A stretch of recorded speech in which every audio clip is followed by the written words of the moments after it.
So we see 3D offers a profound increased amount of capability into builders through visibility and transparency through the modeling that can avoid a lot of issues on site.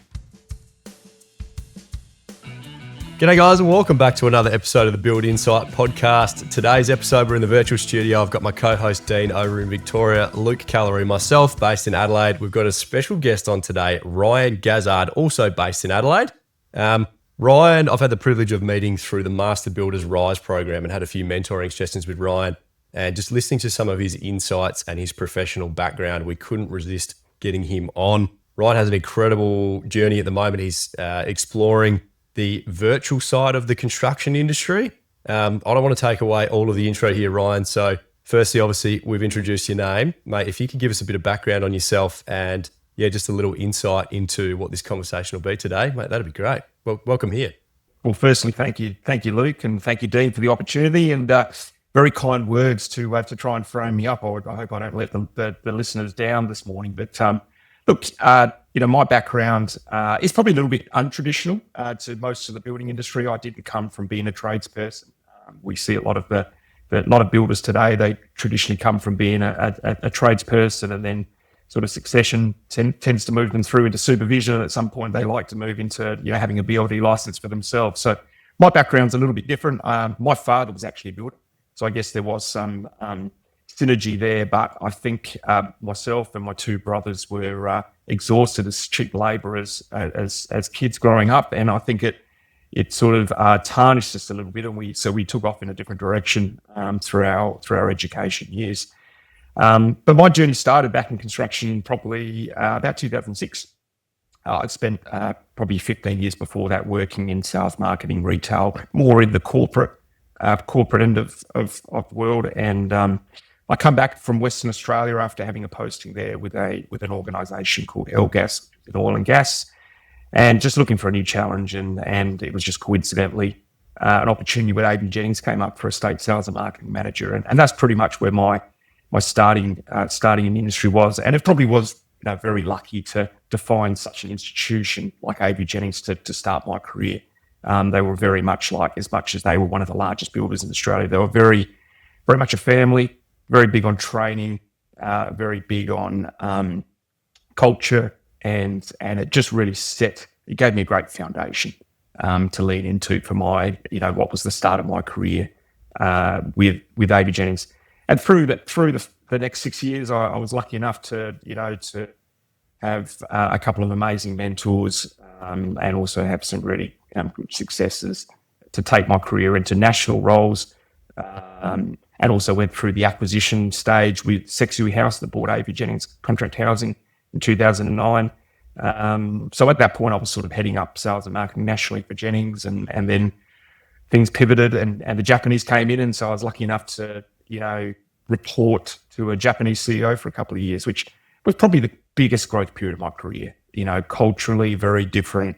They had a particular agenda that they were trying to achieve in Australia, and having to lead, hundreds of staff through that piece of change management and rebrand the company from AB Jennings to Sexui House. There was lots of challenges, but it was also really exciting. It was a brand new brand, the Japanese first try in housing, residential housing in Australia, and to really understand how they operated and how to pick the best out of what they did and bring it into Australia was really just once in a lifetime opportunity. That ended in about 2012, and I went and did a couple of years with Delphin Lendlease, and it was in part really just to see how the other world operated. Worked in construction for a while, and I really wanted to understand how land developers and urban developers, partly because when you're a builder, there always seemed to be like a lack of communication and cooperation between the two. And I really wanted to understand how their world ticked, and I did that for a couple of years. What I realised is that selling land is not as exciting as selling houses, so I sort of did my tenure there and then got out and learnt what I could, and then got back into the housing sector. It was about this time when I decided, I think I've sort of retired from running building companies. I've done a few of them now. I'm keen to sort of give back to the small guys. And so that was when I started my consultancy business, which is Build Theory. And it was really just about recognizing that to be successful in business, you really need to have three really big important ingredients: process, systems, and good culture through your people. And our industry, because it is largely very good at the technical side of the construction side, it tends to lack a lot of soft skills in these areas. And so it was really just my way of giving back to an industry, how I felt I could offer those lived experiences that I'd acquired and through amazing mentors, and just help some of the smaller guys that are trying to get out of the ground and sort of set that trajectory of sustainable growth for their own organisation. I had 3 months in the chair doing that, and then I was seconded by one of my first clients to step in and take them through that transformation piece. And that company was Regent Homes, and I was lucky enough to partner with them and step in as their general manager in 2015. And that journey took what was supposed to take 6 months. I fell in love with the family. I fell in love with the challenge, and 5 years later, I sort of hung up my hat and handed over the succession to the two sons that I'd sort of been mentoring for a few years, Brad and Aaron. And from that point there, I've sort of gone back to my consulting in part, and I've done lots of different things. I'm really just today, people ask me, what do I do? They realise I have lots of spinning plates, but realistically, what I try to do every day is get up and give an energy towards an industry that I love. I'm really passionate about the residential construction sector. It is the underdog. It's fighting hard at the moment to, reinvent itself because, there's a lot of commentary in the media around our inability to transform, our inability to meet the housing requirements of our nation. An industry that really has stood still for 50 years. It hasn't really evolved at the same rate of other sectors. And I just find myself, really motivated every day to whatever energy I can give to this industry that's good for all, as opposed to just good for one P&L. That's sort of what I do today. And I offset what other little time I have to participate in an area that I'm really passionate about, which is mental health. And I do that alongside the MBA as a RISE coach. I've seen tragedy happen. It's happened within an organisation that I've led, and it cuts and it hurts when that sort of stuff happens. And it's really, I recognise that as an industry, we are, we have to stand strong, and the world expects a lot from the building industry. But at the end of the day, as stoic as we all try to be, it's tough. It's really tough. Especially when a lot of our industry is ill-equipped with some of the skills they need in today's world. And so, we see a lot of the challenges in our industry today through mental health are just born through prolonged periods of anxiety and stress. And a lot of that anxiety and stress just comes from people that are just trying their bloody hardest to do the best, but they're just not they're ill-equipped with all the skills to be able to manage the complexities of a construction company in today's world. Ryan, there's mate, so much just to dive into there, which is amazing. You can clearly see the passion for the industry and your journey. You've probably learnt so much from multiple factors. I love how you touched on there. Like, it is reality that most builders are from a trade background, particularly carpentry. And one of the toughest things I'm sure you've seen over the journey is that most carpenters don't know how to run a business to start with. And then when they do go into it, they've got to do everything themselves. So a lot of the hours, and it can be long, hard hours on site in the mud, sun, rain, just pushing along to get these projects in, keeping your clients happy. And then we get home. Most of us have families, pets, hobbies that we want to dive into. And our bookwork and so forth when you're kicking off your building company is what comes last. So probably leads into where you're at with my virtual teams. So I know with my business, Backman Builders, we've got a VA. We went down that road a few years ago to get in some extra admin help and everything. And it's been absolutely game changer. I know there's a real take up in this space in the building industry in Australia, which is fantastic to see. But mate, how did that get started for you? Where'd the passion come from to create that? Sure, thanks, Dean. Well, I think it's in part just looking at some of the real challenges that our industry has current, but also if we fast forward for the next 10 years, one of those big challenges is workforce capability.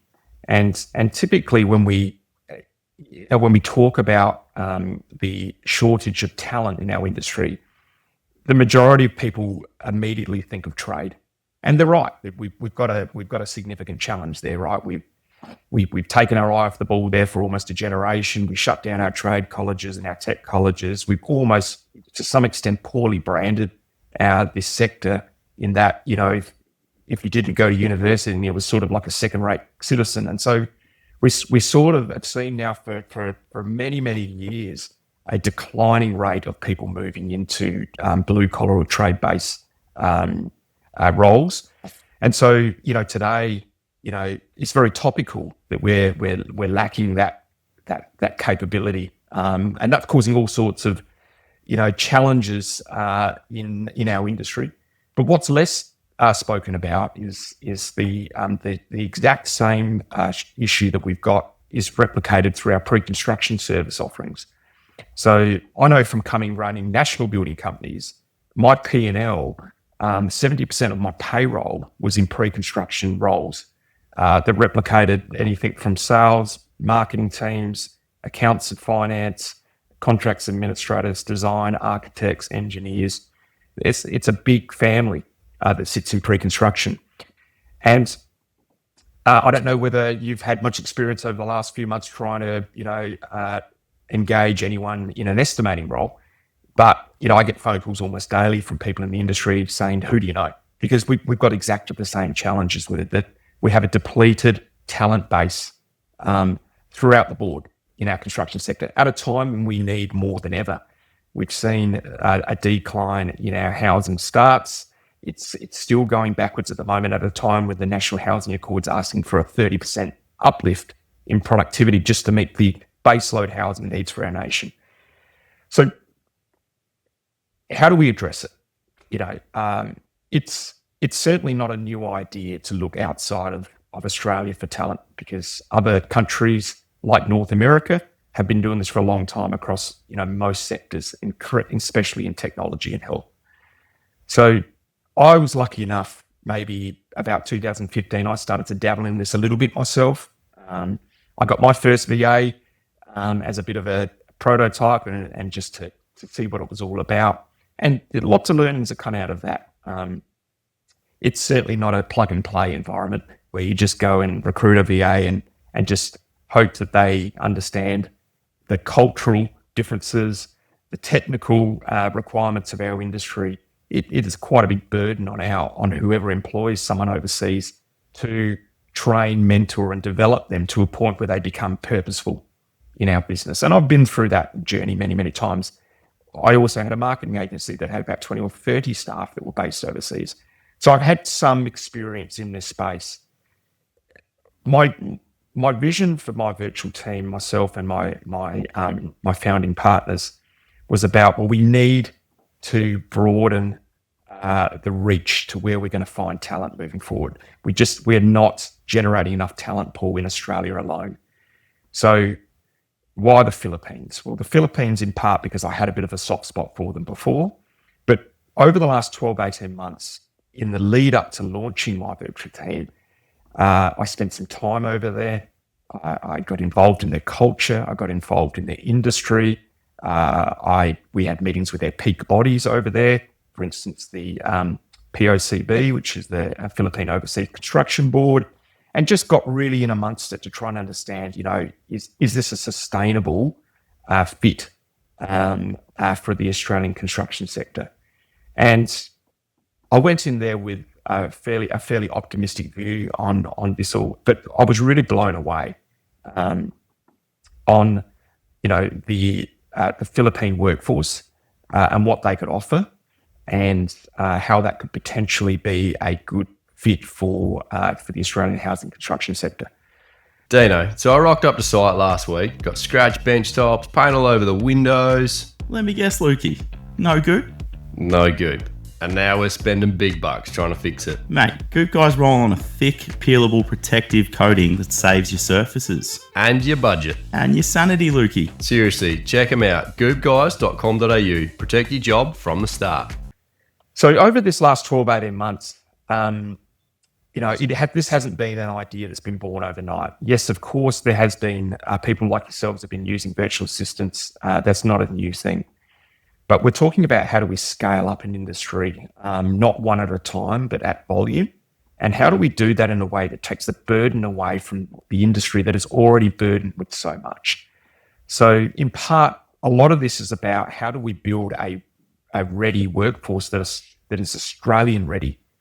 How do we take a workforce overseas and bring them up to Australian conditions on behalf of our industry, so that when a client in Australia looks to procure the services of an architect, that they already have a baseline that is far greater than what you're going to get out of the box straight away? How do we identify the technical differences between what they've learned in university for architecture in the Philippines and make them ready and appropriate for Australian conditions? Because there's a lot of differences. Even if they're the world's best designer, you've got, a lot of the NCC, you've got a lot of codes and a lot of standards that are going to be very different across the water. So our responsibility that we see at My Virtual Team, albeit it is a journey that we're on, I certainly don't want to set the expectation that it's a completed journey, is to align a workforce capability overseas through a education LMS platform that allows us to gift a set of skills to that population that makes them more purposeful when we put them into the Australian marketplace. Because to me, it doesn't help our industry if we just put a bum on a seat. It has to be on a bum on a seat that can be as productive, if not more productive, than the existing workforce they have. And the businesses in Australia can't be overburdened by having to bring this population by themselves up to a base standard that is going to be useful in our construction sector. So you're upskilling the candidates before they get to the point where they're getting into another system, corporation, company, or a business, which is fast tracking the settling time. Really, one thing I noticed too, Ryan, was there is a little bit of a language barrier at times. There is also a little bit of an uptake of more the American education and so forth. So I found from my dealings, there was a bit of more of the American spelling and things like that. The things you don't think about, where there's a cultural shift that they're jumping into, which and it's especially we've got Samantha in Build Insite, who does the heavy lifting of the editing and so forth for us. So shout out Samantha. She's just had her first baby at home, so we'll get that in there. But I think it's fantastic what you're doing. There is definitely a slower uptake of it. I think a lot of things in the Australian culture. And then from Ryan, it's great to hear you've been over to the Philippines too. There's I found the culture and the people, they're just so willing to work hard, to please, to want to do the right thing. I don't want to come across like I'm saying, hitting Australians here, but we do seem to find that the culture in Australian workplaces is kind of maybe dwindling a little bit and not as strong as it might have been in years gone past from your experience, Ryan. Well, I think you raise a really good point, and this is, one of the things that why the BP, what they call the BPO model in the Philippines, which is the business processing offshore model, which has been proven now for decades. It's a processing hub and capability that's been born over there. There's a couple of factors that really make the Philippine population really competitive in this space globally. One of them is that other than the fact they've got a population of 117 to 120 million people, which is, significantly more than what we have here in our own geography, but even though they are more towards the American English, English is generally their first language now. Their population age is average is about 26. They have one of the highest percentage of university graduates per capita in the world. They have some of the highest volume of higher education service providers per capita in the world. So the Philippines for a long time has been created as almost like a global business hub operation for offshoring.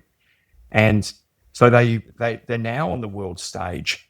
And what that's meant as their whole their whole education and their people, they work in a way that, they're not entitled.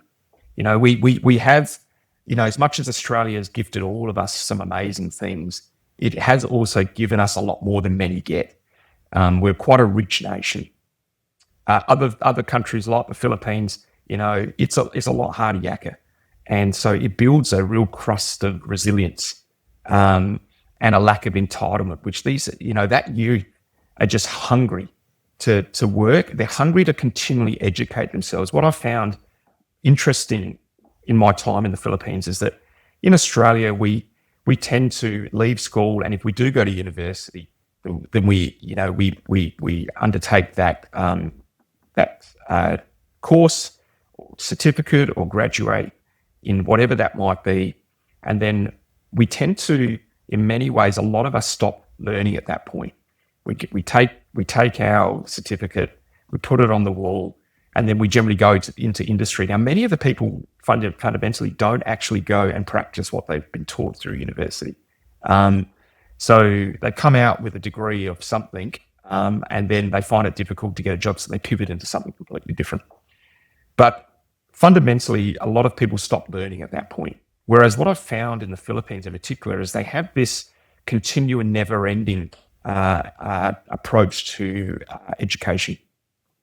And that's really important in the world that we're in today around technology, because what we learned yesterday about technology is redundant tomorrow. And technology in particular in construction has been a missed opportunity, largely because we are quite an agricultural environment with agricultural settings. And so our industry largely finds it quite confronting. And then they also look around at their office and like, well, who's going to help deploy this technology? There's great technology for our construction sector, but largely our industry still works in a lot of primitive applications like Excel, partly because that's what they've always done. And the piece of change management that's going to allow them to unlock potentially uplifts in productivity and scalability never quite get there, because this challenge of having to necessarily go through this change management in what is already a fragile business just becomes too overwhelming. Whereas you take other cultures, these young, useful, highly educated people that know nothing else. And so they're able to bring that experience into our construction sector and really help our industry move forward. It's not by fluke that, I think 98% of our industry employs less than 20 people, and I think 91% employs less than 10. We're an industry full of micro, small businesses. And that is one of the challenges on what's causing so much of an issue around uplift in productivity, because we've got 55,000 people trying to all do it in silos. And it's really tough, as we've discussed, but everyone's trying to do it themselves and they're just not equipped. Whereas we've identified that through this population of the Philippines, by gifting them the right ingredients through our education, giving them the right soft skills, we give Australian business a much better opportunity of being able to take someone that can actually add real value to their business in areas that potentially they don't even have those skills already. And these are the sorts of things that we're of the view that if we can allow builders to do what they love doing, which is building, and surround them with people that are more equipped to be able to support them through some of the areas that they're less skilled in, we think that we can see some uplift in productivity for across the board for our industry. I think just touching back on the continued education, Ryan, was a good one actually. When people leave school or uni, that it's super common that no one is continually educating themselves. A really good example actually that has come up on this podcast before from a previous guest, Dan Jacobs, is to put it in perspective from a carpentry apprenticeship. Goes for 4 years. The NCC gets updated every 3 years. By the time that apprentice starts their apprenticeship and gets to the end of it, what they've learned in the first few years could possibly be outdated already. And how are they really keeping up to date with all of that? There's just not enough continuing education out there. But I guess maybe let's segue a little bit, Ryan, into a bit of your onboarding. What are some of the roles that you see work exceptionally well through your recruitment, and maybe touch on a bit of the onboarding process, how my virtual team works? Sure. No, it's a really good question. So, of course, where we see that the greatest area that we want to focus short term for our industry is largely around those pre-construction roles, which probably we've identified 32 key roles, but probably there's 5 or 6, of that probably make up the largest part of volume, which are in design. So, design in our industry, largely in residential, is still 2D. 3D's been around for a long time.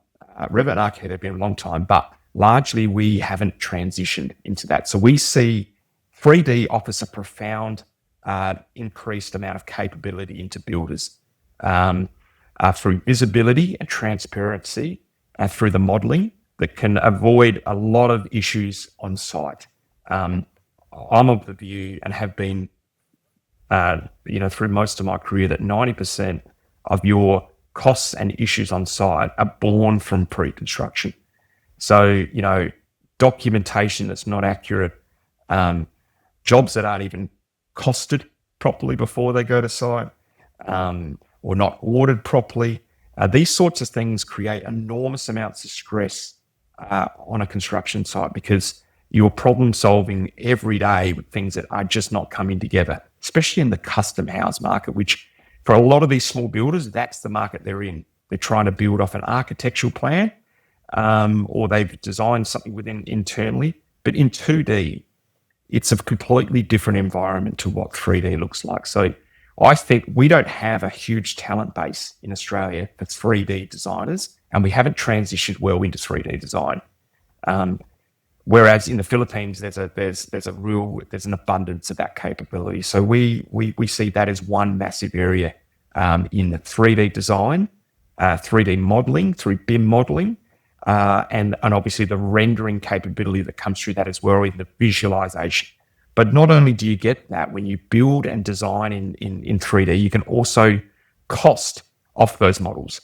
So there's a correlation that directly an immediate uplift in productivity and accuracy that can be given to a building company when you are combining 3D modeling with a library of objects and bill of quantities that actually come together to be able to give real-time costing that can give so much more visibility to what so many builders don't have in their operation. I mean, it's only because I've been doing this for so long. There's nothing that surprises me in this industry anymore, but I still sometimes get blown away by just how many people are running a building company that actually don't know whether they're making money until the accountant tells them in September the year after. Now, it seems ludicrous, but the reality is that's how primitive some of these building companies. No, I don't blame the builder. It's a skill set that just is not understood, and it's a lack of understanding of how to even go and do that process through pre-construction that just means that you fumble your way through and just hope for the best. And a lot of building companies are so unaware of whether they're going to make money or lose money each year just purely because they have no visibility on how much it's going to cost to build something before they commence it, and how much it costs through the construction process, and how much it costs at the end of the process. So those two areas in particular I'm really passionate about, because productivity in pre-construction between design and estimating run in the more primitive model is incredibly inefficient. You've got a design department and an estimating department that are sitting on two sides of a building company. You've got a design that's changing 20 times. You've got an estimate that's changing 20 times through the process of pre-construction. And all you're doing is the file's just going backwards and forwards across the floor. And it is incredibly inefficient. It's just opened up so many potential areas of error. And I think that a lot of that can be evolved through technology, but you need the technicians that can drive the technology to support the builder. And that's what I believe that we can unlock through the population base in the Philippines, but when we're able to give them the right education piece to make sure they're purposeful for businesses here in Australia. Right, and that's really timely, mate, because we're very close to releasing some fresh content on the socials and YouTube and stuff with how 3D can really transform your pre-construction and tie in we've got great support with our podcast from Wonderbuild and how it all integrates. And really, I feel like that part of it is coming to fruition quicker and quicker in Australia. But you're damn right there that we are lacking and it's not the builder's fault. We know what we know in this industry, but there's things that are, helping us run a better business. And from what we've found too, you're actually, by investing in that, we have a little saying that we want to build the house on paper before we start on site. And it's great to hear earlier on in the episode here, you touched on just the expense in pre-construction and how that adds up. I probably do kind of find, I reckon, about 25% of what it takes to actually have a building company happens on site. Everything else is maybe even a little bit more than that, is happening behind the scenes, pre-construction, the whole works. Thanks for joining for another week of the Build Insight podcast. Next week, we'll have part 2 with Ryan Gazzard from My Virtual Teams. Without the support of our sponsors, Build Insight wouldn't be possible to bring to you on a weekly basis. So thanks to Wonderbuild, Goop Guys, Calorie Building, and Backman Builders for being such a big support to Build Insight. See you next week. Let's cue the disclaimer. I need to let you know that myself and the Build Insight team are in no way, shape or form qualified to give you personal or specific business advice. We strongly encourage you seek out the use of professionals for products or when you are making personal or business decisions. Everything discussed during the Build Insight podcast is our own and the guest opinion and personal experience and is of a general nature only. Hope you enjoyed the episode. Catch you on the next one.